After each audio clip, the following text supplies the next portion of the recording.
US-China relations in the time of coronavirus. The deterioration of relations between the US and China has been a long time in the making, only coming to a head with both sides blaming each other for the novel coronavirus. On May 13, US President Donald Trump once again blamed China for the pandemic, which he called the worst attack the US has ever experienced and says China could have stopped. China's foreign ministry has also warned the US to stop misleading the international community with this information. Analysts have traced the hostility between the two countries to China's efforts to take over the South China Sea through militarization and the building of islands, with the US refusing to recognize their claims to international waters. While China has attempted to cut off Taiwan's allies, the US has kept a relationship with the country.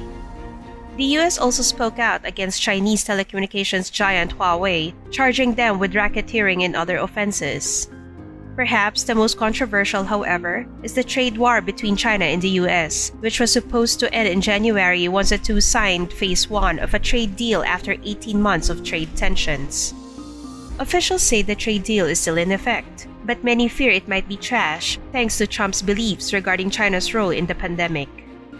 Orval Schell, Asia Society's Arthur Roth director of the Center on US-China Relations, explained that the US and China are using patriotic rhetoric to distract from their domestic issues.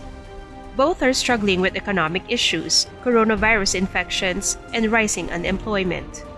He said, "We're going to find a tremendous amount of impulse for each side to blame each other, and that's going to be ramped up to the 10th power in the election." In an editorial, the Waterloo Region Record blamed Trump for provoking a fight between the US and China, which a daily newspaper thinks may end up dividing the international community. Some countries may back China while others back the US.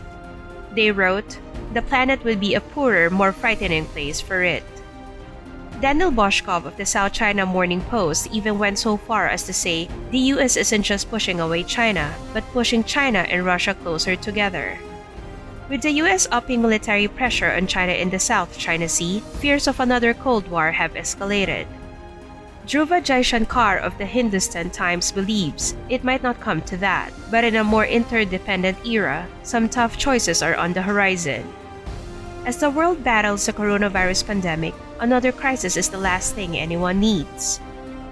Do you think we're headed towards a new Cold War? Share your thoughts with us in the comments below.